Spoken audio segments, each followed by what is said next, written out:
벌써 새해 두 번째 주가 되었습니다. 희망을 품고 시작한 새해입니다. 세상이 점점 살기 좋아져야 할 터인데 주변을 보니까 다들 힘들어 하십니다. 그렇지 못한 것 같아 안타깝죠. 국내도 심지어 해외도 안 좋은 소리만 들려오죠. 많이 힘드시죠? 예. 사랑하는 성도 여러분, 하루하루의 삶이 힘들다고 느껴지는 시기입니다. 하지만 우리 주님께서 그 수고와 그 인내를 다 아시는 줄로 믿습니다. 때문에 다윗도 시편, 오늘 본문에서 뭐라 그랬죠? 17편. 인생의 고난 가운데 힘들어하는 우리를 향해서 이렇게 위로의 말씀을 전하시죠. 주님은요, 죽게 피하는 자들을 그 일어나 치는 자들에게서 오른손으로 구원하여 주십니다. 도저히 이해할 수 없는 기이한 사랑으로 우리를 사랑하여 주십니다. 나를 눈동자같이 지켜주시고 주의 날개 그늘 아래 감추어서 보호해 주시는 분이 바로 우리 주님이십니다. 내 앞에서 나를 압제하는 악인들과 나의 목숨을 노리는 원수들에게서 벗어나게 하시는 분이 또한 주님이십니다. 그러니 아무리 큰 어려움이 우리를 찾아온다 할지라도 가정의 문제요, 자녀의 문제, 직장의 문제, 사업의 문제, 그 어려움 속에서도 하나님은 여러분의 형편과 처지를 다 아셔서 이길 힘을 주시고 피할 길을 열어주실 줄로 믿으시기를 주님의 이름으로 축원합니다. 우리 한번 함께 외쳐볼까요? 화이팅! 화이팅! 화이팅! 화이팅! 예배 시간에 화이팅 하니까 중동에서요, 이란하고 이락이 전쟁 위기가 대단했는데 이제 한 사건을 통해서 수그러뜨렸어요. 저는 그걸 보면서 야, 정말 이 희생이라는 게 뭔가 생각을 해봤습니다. 미군과 이란군이 전쟁 위기로 막 치닫다가 이란이 이제 미사일을 쐈잖아요. 근데 어떻게 됐어요? 애꿎은 크로아티아 여객기가 미사일에 맞아서 폭파됐어요. 인정했죠? 자기네가 그랬다고. 실수도 하고. 176명이 죽었어요. 반은 이란 사람이, 자기 백성의 반. 나머지는 캐나다 사람하고 또 외국인들. 정말 야고보서 4장 14절에 내일 일 너희가 알지 못하지 않느냐. 너희 생명이 뭐냐? 너희는 잠깐 보이다 없어지는 안개다. 그 말씀처럼 정말 인생은 한치 앞을 알 수 없어요. 막 위기가 고조됐잖아요. 미국하고 이란하고 전쟁하면 이거 3차 전쟁이고 세계 3차 대전 시작이다. 중동에서 일어난다. 막 사람들이 예언했는데 그래서 좀 다 긴장했죠. 야, 이거 큰일이네. 아주 위기가 그냥 대단했는데 사건이 하나 탁 터진 거예요. 뭐예요? 그만 이란이 실수로 크로아티아 여객기를 격추시켰어요. 그 사건으로 지금 어떻게 됐어요? 싹 수그러들었어요. 전쟁 위기가. 이란 사람들이 그렇게 흥분했다가 자기네 군이 그런 실수라는 걸 보고 찬물 끼얹었어요. 다 자자 들어가고 있어요. 여러분, 왜 하필 그 시간에, 왜 하필 그 비행기를 타고 그 사람들은 그곳을 날아가다가 날벼락을 맞았을까? 여러분, 그런 생각 해보셨습니까? 그쪽으로만 생각하신다면 날벼락이죠. 이런 SNS 그 이야기가 나왔어요. 어느 캐나다 국적의 이란 여인이에요. 국적은 이란 캐나다인데 이란 사람이에요. 가족 만나고 이제 돌아가는데 20분 전에 이제 추락 20분 전에 남편에게 보낸 문자가 공개됐어요. 내가 이 비행기 타는 게 두렵대요. 이렇게 썼어요. 저는 떠납니다. 그러나 제 뒤에 무언가가 걱정되네요. 제 뒤에 있는 사람들이 무섭군요. 이게 마지막 글이었어요. 알 수는 없는데 느낄 수 있나 봅니다. 여러분, 그렇지 않아요? 때문에 우리가 뭐해요? 기도하는 겁니다. 기도하면서 성령의 인도하심을 구하는 거예요. 사랑하는 성도 여러분, 무슨 일을 하든지 먼저 기도하시기를 바랍니다.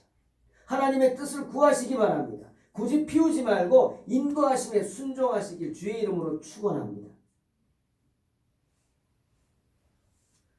누가복음 13장 4절을 보니까 빌라도가 죄 없는 갈릴리 사람들을 죽였어요. 그래서 제물로 바쳤어요. 그 소식을 듣고 제자들이 막 예수님께 뛰어와서 알립니다. 예수님, 이런 일이 있습니다. 정말 비통한 일이에요. 불법 살인이죠. 그런데 제자들이 왜 그 소식을 가지고 예수님께 와서 막 전했을까요? 갈릴리 나사렛 예수를 따르는 자기들이 야, 나도 이렇게 되는 거 아니야? 겁이 나서 전혀 예기치 못한 죽음 당할까봐 겁이 나서 아마 그런 거 아닐까 싶기도 해요. 아니면 이런 거 있어요. 아마 후자가 더 강한데요. 야, 이 사람들은 뭔가 하나님 앞에 죄가 많구나. 죄를 많이 지었구나. 그래서 이렇게 죽임을 당했구나. 라고 하는 마음이 더 컸던 것 같아요. 그렇으니까 하나님이 빌라도가 이렇게 잔인하게 죽이는 걸 허락했겠지. 그렇게 생각했던 것 같아요. 여러분, 미사일에 맞아 떨어진 우크라이나 비행기, 거기 타고 있던 사람들은 왜 그런 정말 날벼락을 맞았을까? 한번 생각해 보셨어요? 혹시 그런 마음 갖고 계시다면 아닙니다. 마태복음 7장 1절에 주님 그랬어요. 비판받지 아니하려거든 뭐 하지 말라고요? 비판하지 말라고 했어요. 주님은 그렇게 죽은 갈릴리인들을 순교자로 여기셨습니다. 믿음을 지키다가 비참하게 죽었잖아요. 순교자로 여겼다고요. 근데 제자들이라는 사람들이 뚜렷한 증거도 없이 어리석게 그들을 행악자라고 지금 낙인 찍고 있는 거예요. 그럼 예수님이 그 보시고 얼마나 기가 막히겠어요. 그 악한 마음을 아시고 누가복음 13장에서 이렇게 말씀하세요. 얼마 전에 실로암에서 망대가 무너져서 그 무너진 망대에 치여가지고 18명이 죽었어요. 너희들 그 사람들이 예루살렘에 있는 모든 사람보다 죄가 많아서 그런 날벼락을 맞은 것 같냐? 라고 묻습니다. 아니다. 아니다. 너희도 마찬가지다. 너희도 만일 회개하지 아니하면 다 이와 같이 망할 것이다. 라고 하셨어요.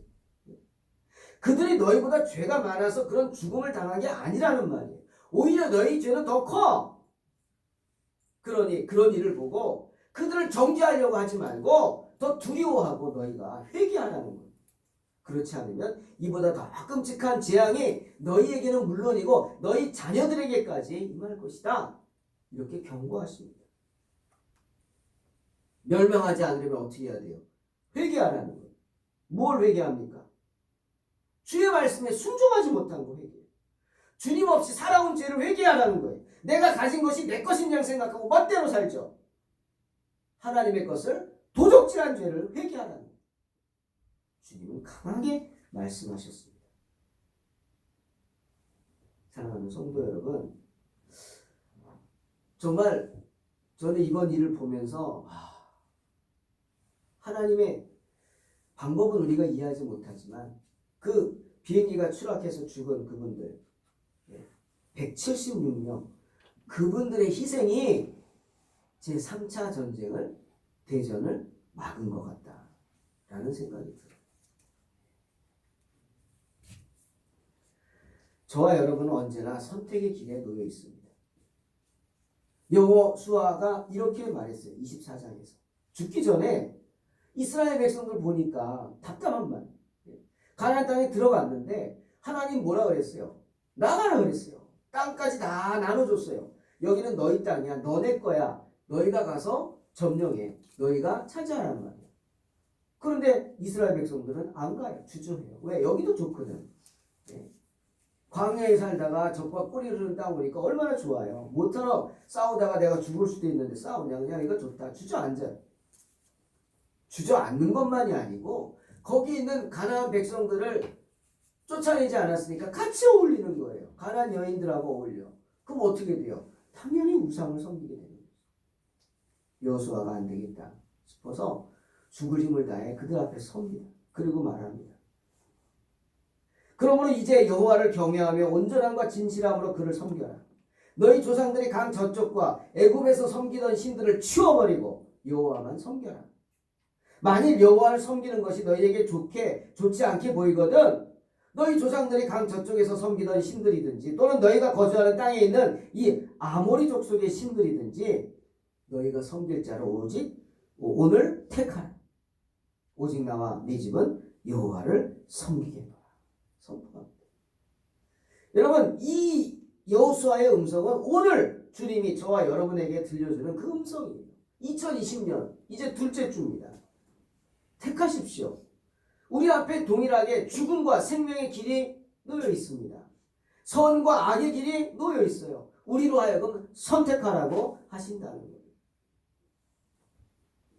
어떤 가수가 인생은 요지경이라고 그런 노래를 했던 거 기억이 나더라고요.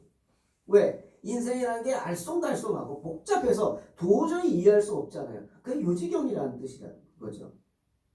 그런데요. 그분이 뭘 몰라서 그렇게 말하는 거예요. 인생은 절대로 요지경이 아닙니다. 인생은 알 수 없는 것이 아닙니다. 믿음이 있는 사람에게는 인생이 빤히 다 보여요. 조금만 생각하면 알 수 있어요. 인생 돌아가는 모습이.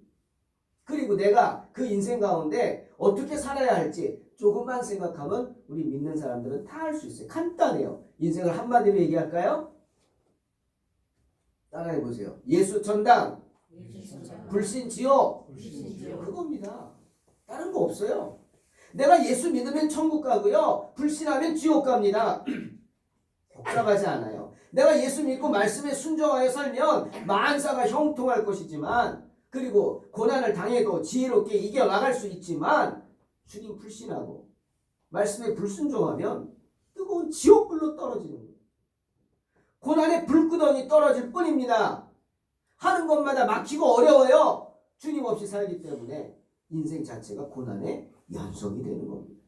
벗어날 수 없어요. 왜? 한참 앞으로 알 수 없는 게 우리 인생이죠. 잠시 있다가 없어지는 안개 같은 존재가 우리 인생이기 때문에. 그러니 어떻게 해요? 주님 앞에서 교만히 행하지 말고 말씀에 순종하는 삶을 살아야 하는 것입니다. 사무엘의 충고처럼 사무엘상 15장 22절 순종이 뭐보다 나아요? 제사보다 나아. 듣는 것이 순양의 기름보다 낫다는 거예요. 하나님은요. 우리가 하나님께 뭘 드리는 것도 너무 기뻐하시겠지만 제일 좋아하시는 건 뭐예요? 말씀 듣는 거예요. 말씀에 순종하는 거예요. 할렐루야. 잊지 마시기를 주의 이름으로 축원합니다. 성경은요. 우리가 그토록 싫어하는 전 너무 싫어요. 고난. 저 고난 받는 거 너무 싫거든요. 그 고난도 때론 우리에게 선물이 될 수 있다는 그런 생각을 하게 합니다. 솔로몬이 그랬어요. 전도서 7장 14절에서 형통한 날에는 기뻐하라. 그리고 곤고한 날에는 생각하라. 되돌아보라는 거죠. 이 두 가지를 하나님이 병행하게 하셔서 사람이 그 장래 일을 능히 헤아려 알지 못하게 하셨다. 좀 막말해 볼까요? 까불지 않게 했단 말이에요. 까불지 말란 말이에요. 하나님 앞에. 정말 우리는 믿는다고 하면서 하나님 앞에 너무 까부는 것 같아요. 어떤 목사라는 분 정치한다고 나와서 하나님 나한테 죽어? 그게 말이나 되는 소리입니까? 너무 함부로 까부는 거예요. 여호와의 이름을 망령되이 일컫지도 말라고 하셨는데 정말 기가 막힌 노릇입니다. 회개해야 합니다. 고난이라는 것은 우리를 돌아보게 합니다. 주님을 떠나지 않게 만들기 위해서 고난은 우리에게 교만을 꺾게 만드는 것입니다. 생각하게 하는 거예요. 뭘 생각해요? 내가 주님을 떠나 있나? 주님이 나와 함께하나? 생각하게 하는 게 고난입니다. 여러분, 고난이 꼭 죄 지어야 받는 것이라고 생각한다면 또 얘기합니다. 클로아티아 비행기 그 사고로 죽은 분들이 죄가 많아서 죽었다고요? 아니라는 거죠. 우리는 하나님의 뜻을 알 수 없습니다. 그러면 욥은 뭐예요? 욥은 하나님이 이렇게 칭찬했어요. 욥기 1장 8절에 그와 같이 온전하고 정직하고 하나님을 경외하고 악에서 떠난 자가 세상에 없다. 그렇게 극찬을 들은 욥인데 엄청난 고난 당했잖아요. 10명의 자녀를 한꺼번에 다 잃었잖아요. 모든 걸 다 뺏기고 자신은 병들고 사랑하는 아내는 자기를 저주하고 떠나고. 여러분 고난은요 꼭 죄의 결과로 오는 거 아닙니다. 성도들 하나님이 함께 하시죠. 그럼 늘 기쁜 일만 있어야죠. 만사 형통하리라. 소망이죠. 우리의 소망입니다. 그렇게 되기를 원합니다. 할렐루야. 하지만 꼭 그렇게 만사 형통한 거 아닙니다. 고속도로가 왜 만들었어요? 뻥뻥 뚫려 잘 가라고 만들었잖아요. 그럼 고속도로 타면 맨날 뻥뻥 뚫려 잘 갑니까? 아니잖아요. 어떤 때는 꽉 막혀서 걸어가는 게 더 빠를 수도 있잖아요. 그게 인생입니다. 좋은 일만 있지 않고 불행한 일도 있고요. 기쁜 일만 있지 않고 어려운 일도 있는 거예요. 성도도 마찬가지. 매일매일 삶 속에 고난과 염려 속에 살아갑니다. 주님이 인정하신 거예요. 그래서 마태복음 6장 34절에 주님이 이런 말씀하셨어요. 그러므로 내일 일을 위하여 염려하지 말라. 그 다음 재밌는 말씀하세요. 내일 일은 내일이 염려할 것이요. 세번역은 그렇게 했더라고요. 내일 일은 내일이 염려하래요. 한날의 괴로움은 그날로 족하라. 제가 이 말씀을 묵상하면서 원어를 찾아봤어요. 여기서 내일은 헬라말로 아우리온이라는 단어를 쓰는데요. 이게 무슨 뜻이 있나 막 뒤져보니까 아침 공기라는 뜻이 있어요. 아침 공기. 내일은 내일이 염려하게 하래요. 그러니까 이게 무슨 뜻이에요? 예? 오늘 걱정해가지고 어떡하지? 끓지 말고 끓고 있지 말고 그냥 내일 아침에 일어나면 아침 공기를 마시잖아요. 내일 아침 일어나서 아침 공기 마시면서 염려하라는 거예요. 예? 뭡니까? 밥 먹듯 염려하라는 거죠. 뭐 우리 인생이 그렇다는 거예요. 밥 먹듯이 그냥 염려하는 거예요. 매일매일. 그게 우리 인생의 모습이에요. 삶에 대한 근심과 걱정은 매일매일 되풀이되기 때문입니다. 아멘? 아침 공기 마시면서 걱정하라고. 정말 한 번 더 인생을 생각하게 하는 말씀. 즉 우리가 이 세상 살면서 고난과 염려가 없을 수 없다는 거예요. 아침 공기를 마셔야 살잖아요. 그렇다는 거죠. 하지만 우리가 성도기 때문에 주님이 긍휼히 여기십니다. 주님이 도와주고자 하십니다. 그런 주님의 마음이 잘 나와 있는 게 마태복음 7장 7절 8절 말씀. 우리가 사모하는 말씀. 뭐예요? 주님이 우리에게 명령하신 거예요. 야 이렇게 해. 어떻게? 구하라. 그러면 너희에게 어떻게 해요? 주실 것이요. 찾아라. 그럼 어떻게? 찾아낼 것이요. 찾아내게 된단 말이에요. 문을 두드리라. 그러면 너희에게 열릴 것이니 구하는 이마다 받을 것이요. 찾는 이가 찾아낼 것이요. 두드리는 이에게 열릴 것입니다. 찾는 이가 찾아낸대요. 무슨 말이에요? 찾을 때까지 내가 찾을 때까지 하나님이 도와주시겠다는 거예요. 할렐루야. 내가 능력이 없어. 주님 제가 능력이 없어요. 찾을 수가 없어요. 라고 하지 말란 말이에요. 너 능력 없지만 네가 찾을 때까지 찾아낼 때까지 내가 너를 돕겠다는 거예요. 아멘. 얼마나 큰 은혜입니까?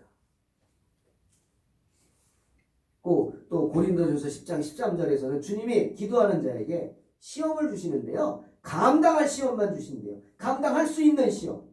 그것도요. 우리가 주님께 더욱 매달리면 어떻게 시험 당할 즈음에 피할 길도 주신대요. 그래서 우리가 능히 감당하게 하신대요. 어떤 사람에게? 주님 말씀에 순종하면서 매달리는 사람에게. 할렐루야.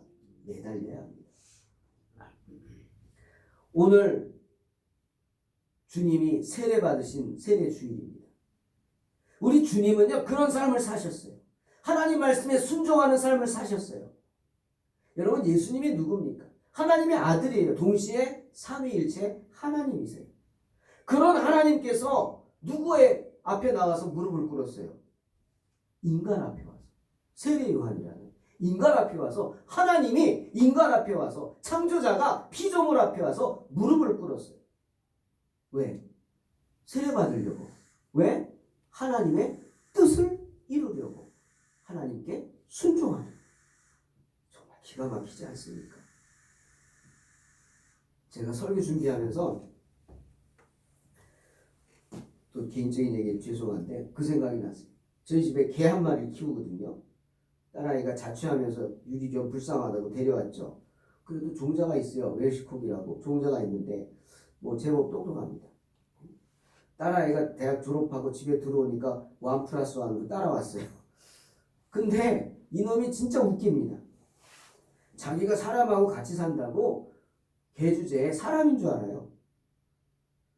그래가지고요 빈정상합니다. 지가 개 주제에 빈정이 상해요. 자기랑 안 놀아주고요 산보 안 해주면요 잘 먹질 않습니다. 기가 막히더라고요. 안 먹어요. 굶어요.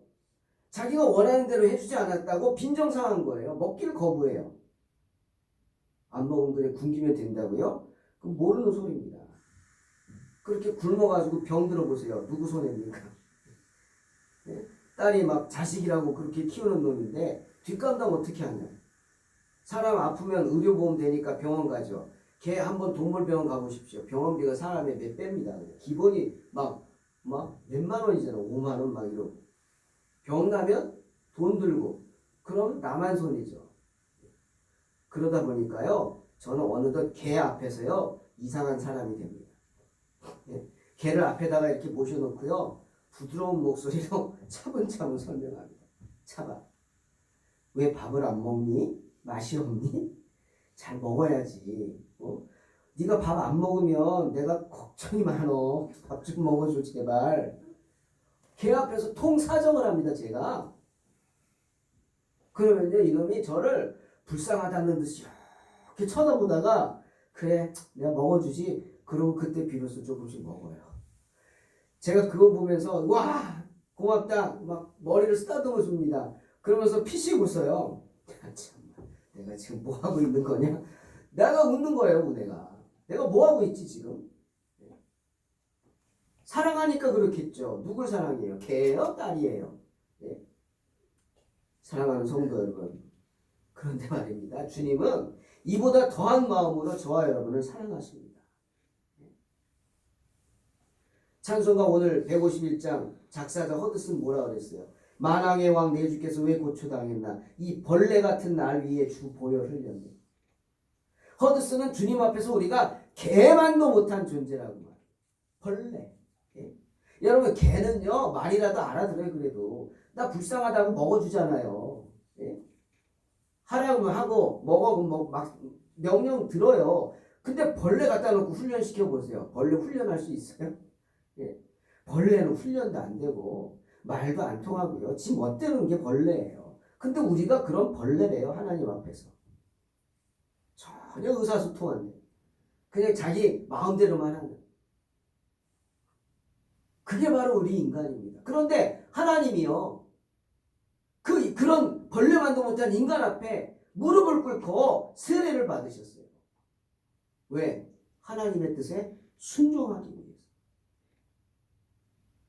이게 순종입니다. 여러분 세례가 뭐예요? 죄사함 받는 거잖아요. 누가 죄사해요? 하나님이 죄사하죠. 근데 하나님이 인간 앞에 죄사함 받겠다고 무릎 꿇고 세례 받았다는 이 사건이 왜 그게 놀라운 거냐? 바로 이 안에 세례라는 개념 말고 순종이 들어가는 거예요. 순종. 바로 예수님의 그 순종. 오늘 시편 17편 7절 말씀처럼 기이한 사랑입니다. 놀라운 사랑이죠. 이해할 수 없는 사랑. 세례 요한이 놀래가지고 아니 당신이 어떻게 제게 세례를 받습니까? 제가 받아야지 안 됩니다. 라고 할 때 주님 뭐라 그랬어요? 허락하라고 했어요. 이렇게 해야 하나님께서 원하시는 모든 일이 이루어집니다. 하면서 순종하십니다. 여러분 아브라함 순종하면 아브라함 생각나죠. 아브라함 모든 걸 다 버리고 갈대아 우르를 떠났어요. 뭐 지금처럼 뭐 돈이 있는 것 아니야. 다 팔고 돈 갖고 가는 거 아니야. 은행이 있는 것도 아니야. 그냥 버렸다는 건 말 그대로 버렸다는 거예요. 포기했다는 거예요. 가져갈 수 있는 거 손에 들고 갈 수 있는 거예요. 양같이 끌고 갈 수 있는 거. 다 버렸어요. 땅도 버리고 집도 버리고. 왜? 순종했기 때문에. 떠나라. 그 말씀에 순종했어요. 그것도 아브라함이 떠날 때 나이가 몇 살인 줄 아세요? 28 청춘 아니에요. 75세예요. 할아버지예요. 남들은 자리 잡고 편안히 쉬고 인생의 마무리를 준비할 시간에 그때 갈 바를 알지 못하고 떠나는 게 아브라함이었어요. 때문에 히브리서 기자가 그의 순종하는 믿음을 칭찬한 겁니다. 갈 바를 알지 못하고 갔다. 여러분, 아브라함이 떠나는 건요, 이런 거죠. 어떻게 보면 해 뜨는 대로 가는 거예요. 어딘지도 모르고. 해가 동쪽에서 뜨지 동쪽으로 가는 거예요. 아니야. 어떻게 보면 그건 방향이라도 있죠. 아브라함이 가는 거는요, 바람이 부는 대로 가는 거예요. 그게 더 맞겠네요. 바람이 부는 대로. 바람은 어디서 불지 몰라요. 깨어 있어야 돼요. 바람을 맞아야 돼요. 바람을 느껴야 돼요. 아브라함은 그렇게 바람을 막기 위해서 언제나 깨어서 성령의 음성에 귀를 기울이는 그런 사람이었어요. 아브라함은 그렇게 떠난 거예요. 아브라함에게는 큰 문제가 있죠. 뭐예요? 자식이 없어요. 이스라엘 사람들에게 자식은 큰 거죠. 시편 127편 젊은 자의 자식은 장사의 수중의 화살과 같으니 이것이 그의 화살통에 가득한 자는 복되도다. 그들의 속문에서 그들의 원수와 담판할 때 수치를 당하지 아니하리로다. 말씀하셨어요. 수치를 당하지 않아요. 자식이 많으면 뿌듯하잖아요. 그런데 하나도 없어요.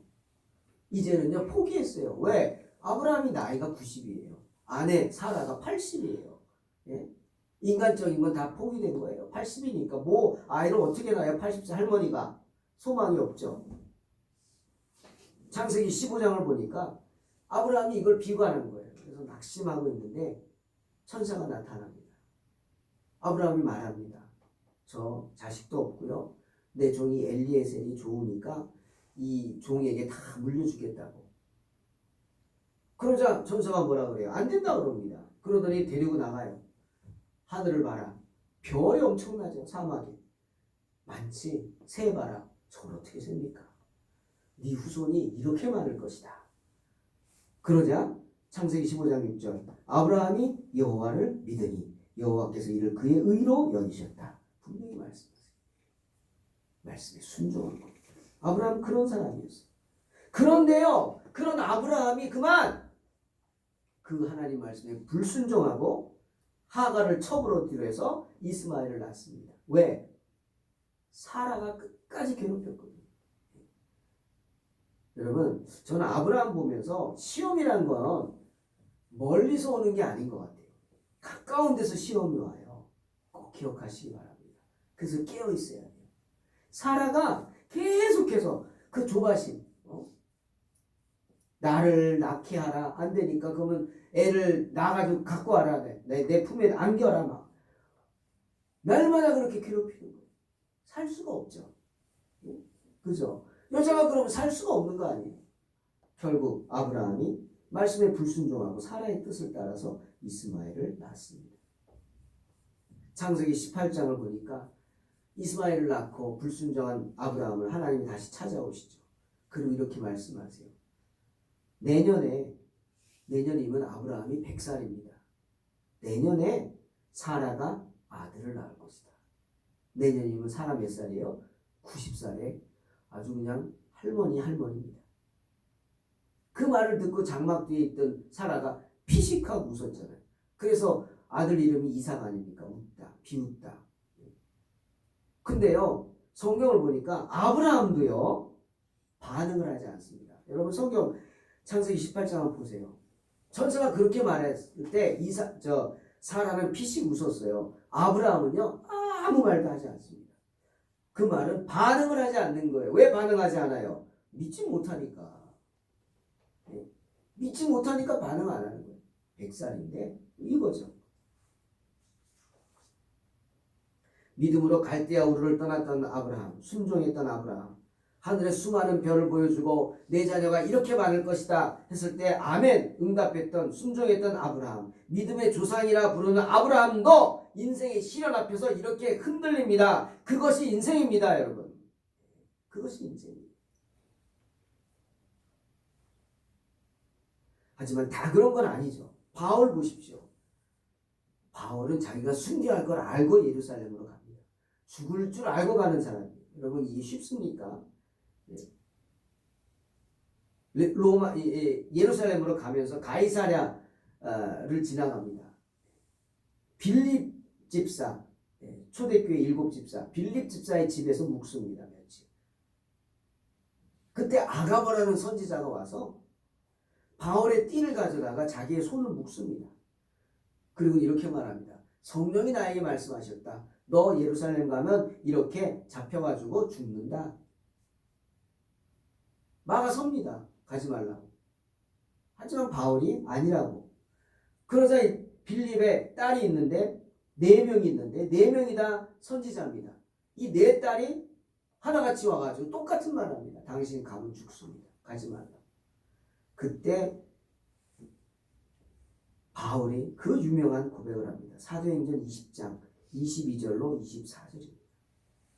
보라, 이제 나는 성령에 매여 예루살렘으로 가는데 거기서 무슨 일을 당할지 알지 못합니다. 오직 성령이 각 성에서 내게 증언하여 결박과 환난이 나를 기다린다 하시나 내가 달려갈 길과 주 예수께 받은 사명 곧 하나님의 은혜의 복음을 증언하는 일을 마치려 하면은 나의 생명조차 조금 더 귀한 것으로 여기지 아니하노라. 두려워하지 않겠다는 핍박. 주님 주신 말씀에 순종하겠다는 겁니다. 설사 내가 죽는다 하여도 그 사명을 받아 순종하여 받아들이겠다는 거예요. 놀랍지 않습니까? 믿음대로 됐어요. 바울은 말씀에 순종해서 로마로 갔고 거기서 단두대에 목이 잘리는 순교를 하게 됩니다. 하지만 베드로는 어땠습니까? 베드로. 여러분, 베드로가 겟세마네에서 가기 전에 감남원이라는 데서 이렇게 큰 소리 쳤어요. 모두 주를 버려도요, 나는 결코 주님 버리지 않습니다. 주님이 뭐라고 그러셨냐면 오늘 밤에 너희가 다 나를 버릴 것이다. 기록된 바 내가 목자를 치리니 양의 떼가 흩어지리라. 이렇게 말씀하셨어요. 그 말씀은 뭐냐면 내가 다 이해한다는 거예요. 예언했잖아요. 오늘 밤에 너희가 나 다 버릴 거야. 괜찮다. 마음 쓰지 마라. 내가 다 이해한다. 응? 다 버리고 도망가라 이거예요. 다 흩어지라는 겁니다. 여러분 이건 주님의 명령이에요. 괜히 뭐 하지 말고 다 흩어지게 돼 있으니까 오늘 밤에 나를 다 버리고 가라. 그런데요 베드로가요 그 말씀에 불순종합니다. 다 버려도 난 안 버립니다. 오기를 부리고요 불순종합니다. 그 말씀에. 그리고 쫓아가죠. 쫓아가서 어떻게 했어요? 험한 꼴 당하잖아요. 네. 주님의 뜻에 불순종하는 거예요. 다 도망가라 이거예요.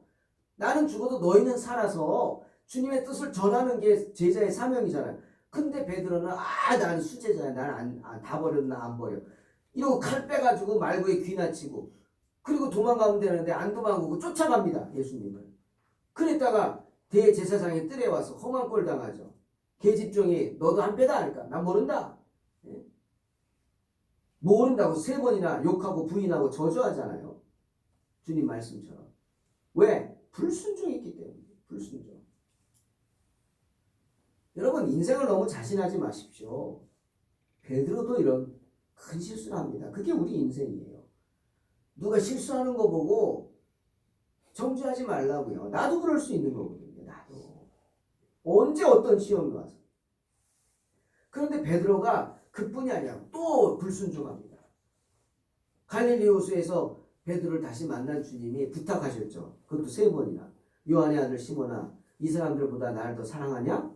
그때 사랑한다고. 그래? 그러면 내 어린 양을 먹여라.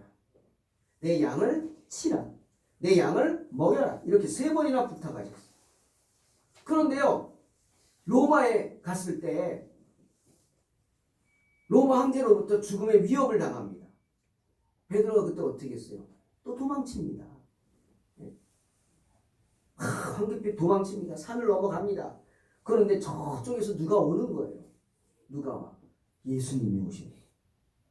슬픈 표정을 하면서 예수님이 오십니다. 깜짝 놀랐죠, 베드로가. 그래서 묻습니다. 구어바디스 도미네. 주여 어디로 가시나이까? 그때 주님이 이렇게 대답하시죠. 너 대신 다시 십자가에 달리러 로마로 간다. 그 말을 듣고 베드로가 어떻게 합니까? 꼬꾸라집니다. 회개합니다. 주님 잘못했습니다. 불순종한 죄를 회개하죠. 그리고 내가 갑니다. 다시 자기가 돌아가서 로마에 가서 순교를 하게 됩니다. 이게 1951년에 제작된 영화 쿠어바디스라는 영화에 나오는 한 장면이죠. 실제로 그랬는지 모르지만 베드로가 로마에서 순교한 사실은 맞습니다. 그때 전해지는 말로는 로마 군병들이 베드로를 십자가에 매달았어요. 그래서 베드로가 간청했대요. 제발 나를 이렇게 달면 안 된다. 나를 거꾸로 달아달라. 그래서 실제로 베드로가 거꾸로 달려 죽었대. 순교했대. 왜? 내가 주님하고 똑같이 달려서 죽을 수 없다. 왜? 나는 주님 말씀에 순종하지 못한 죄인이란 말이에요. 몇 번씩이나 순종하지 못한 불순종한 죄인인데 주님처럼 이렇게 순교할 수는 없다고. 부끄럽다는 거죠. 사랑하는 성도 여러분, 창조주 하나님이신 주님도 말씀에 순종하셨습니다. 그래서 세례도 받으시고 또 그래서 십자가에도 달리셨어요. 하물며 벌레 같은 우리에게 천국을 허락한 주님 앞에서 어떻게 살아야 하겠습니까? 순종. 그것만이 우리가 성도로서 이 세상을 살아갈 수 있는 유일한 인생의 원칙입니다. 내가 험한 세상을 이길 수 있는 유일한 방법, 바로 주의 말씀에 순종하는 것입니다. 이사야 1장 19절 이렇게 말씀하세요. 너희가 즐겨 순종하면 땅의 아름다운 소산을 먹을 것이다. 오직 말씀에 순종하는 삶을 삶으로 축복받고 승리하시기를 주의 이름으로 축원합니다. 기도하겠습니다. 아버지 하나님, 험한 인생 가운데 우리가 버티고 살아갈 수 있는 건 오직 주님을 바라보고 주의 말씀에 귀를 기울여 그 말씀에 순종하는 것입니다. 그것이 우리 삶의 원칙이 될 수 있도록 축복하여 주시고 주님 부르시는 그 순간까지 순종하는 삶을 살게 하여 주시옵소서. 예수님의 이름으로 기도하옵나이다. 아멘.